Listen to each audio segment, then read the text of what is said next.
Loaded show ahead on this edition of Seahawks Today. We'll talk about the next step for Pete Carroll and this Seattle Seahawks team off the loss against Cincinnati. Also, a progress report on Jamal Adams as he played his first full game this past week. And DK Metcalf has spoken out for the first time since the debacle that occurred this past weekend. We'll go over all of that and more coming up in a matter of moments. Before we do, remember last week when Chase Sr. and the 49ers report said you guys couldn't get 1,000 likes on a video? Well, we proved them wrong. Got over 1,800. Now Chase says, how about 2,000? Can you guys get 2,000 in a video? They don't think we can do it. Can we prove them wrong? Like today's video, it would only need to be 152 more than we did last time. Let's prove those nasty Niner fans wrong. Like today's video, and we'll get started with today's show. We begin talking about the next step for Pete Carroll and the Seattle Seahawks team. They currently sit with a 3-2 record, and from here the season can really go one of two directions. Either you can learn from what went wrong this past week and really just go steam on ahead, or you can let that loss start a trend and put this team in the wrong direction going backwards. What is it going to be? Pete Carroll had this to say on where this team goes forward from here. Heading out on the road again and playing a full 60 minutes of football, tough right from the beginning, and being ready to go and playing all the way to the end. We had so many ways to win football games. I got more from Pete that I want to get to, but I got to stop right there. Time out for a second here. You're coming off a bye, and I'm already hearing Pete Carroll make excuses for back-to-back road games and making the long trip again. Pete, please. I don't want to hear that. I don't want to hear any excuses about going on the road again when you're coming off a bye week. That's not a problem. That shouldn't have been an issue to stop this team of playing on the road once again when you were coming off a bye, when you were rested, should have been ready to go. Nonetheless, more from Pete. We had so many ways to score and opportunities that got squandered. There were a lot of positives moving forward. I was thinking positive thoughts in my head. I was just pleased that we made it so hard on them because we played so tough. Now, where Pete is right in this equation of reflecting and taking that next step forward is it wasn't a bad loss. You lost to a Cincinnati Bengals team that is better than what their record has indicated. And think about this. Joe Burrow played a lot better the last couple of weeks and looks much healthier than he did at the beginning of the season. So you had a chance to win a game you should have won against one of the best teams in the AFC. I think when it's all said and done, the Bengals very well could be right back in the AFC Championship game. So I get where Pete is coming from on that standpoint where, yes, it's frustrating. You should have won that game, but it's not a bad loss by any stretch. You lost on the road to one of the best teams in football. With that said, where do you go from here? There's three things in particular that I'm looking for. I want to see this team finish drives. The red zone offense was just terrible last week. Even if it means getting field goals, don't leave points empty-handed in those situations.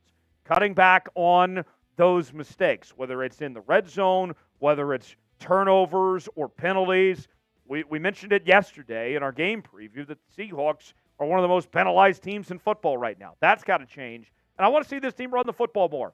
Look, we saw the Seahawks establish the run in that game against Cincinnati, but they got away from the said run game. Now, part of it falls on the offensive line. They got to do their job too.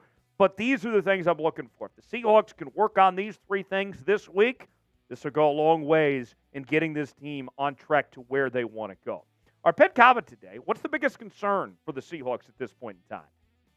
What is it? Is it a player? Is it something specific skill-wise? Tell me what you think it is. There's no wrong answers here. Wait in that comment section to let me know what your biggest concern is.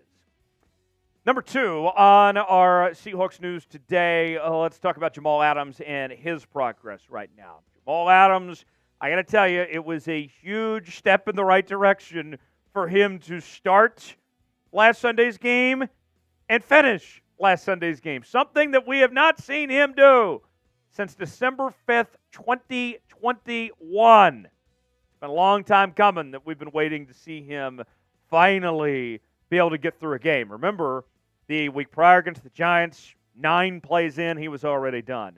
Week 1 last year against Denver, he was knocked out of that game. So just to finish a game was a step in the right direction. But where does Jamal Adams go from here? You look at the numbers.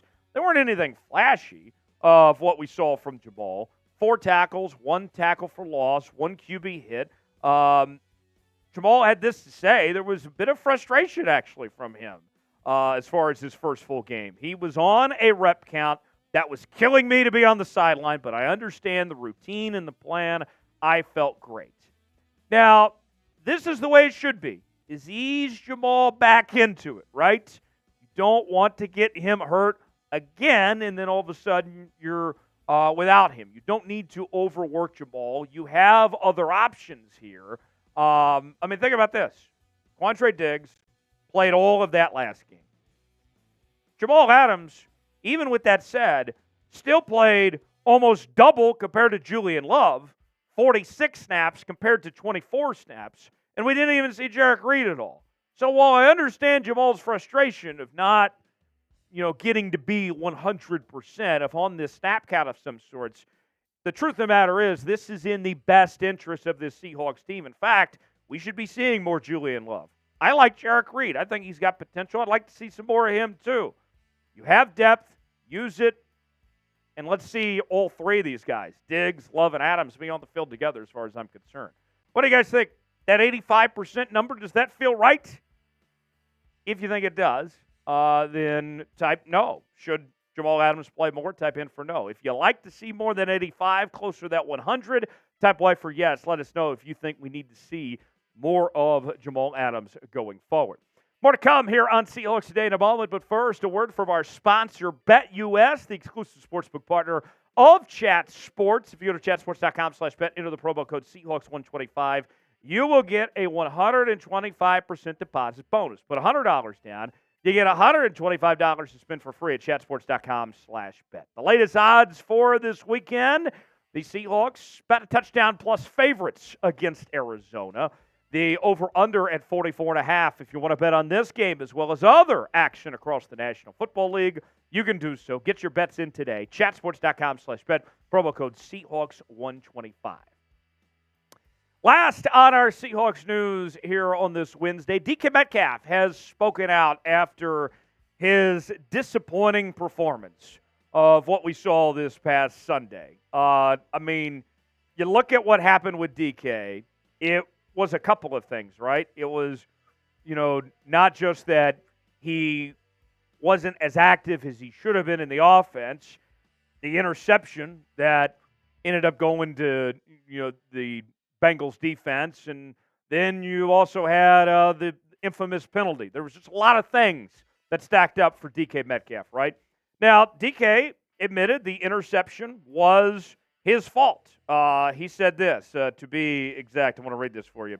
He said he felt the corner was undercutting the route, running it for him. So he was just about to go into scramble mode. That was my fault. That was not on Geno or anybody else, solely my fault. So that play there, the first of the 2 interceptions, credit to Geno for opening up, for DK, for owning up to that, saying that was on him, that wasn't on Geno. And deflecting blame from his quarterback as the media has been all over attacking Geno Smith this week. Now, the infamous unsportsmanlike penalty, the unnecessary roughness penalty, Metcalf straight up blamed the officials for this one. And here's the photo evidence you can see. It was after a whistle. It was a dirty play. But according to DK, here's what he saw it as. They didn't blow the whistle. I'm 40 yards downfield. I didn't hear the whistle. The ref was like, I saw the play stop, and I heard the whistle. I'm like, I'm not worried about the play. I'm just worried about my man not making the tackle. I had a conversation with him, and I just got to be better and hopefully ask him to blow his whistle when the play is over. Look, DK, I don't want to hear that from you. Even if DK's right that there wasn't a whistle or he didn't hear it. I don't need these excuses, okay? He had the answer right as far as defending his teammate Geno and taking the blame there, but I don't want to hear this because these are just lousy excuses. Just own up to it and say, hey, you know what? I made a mistake.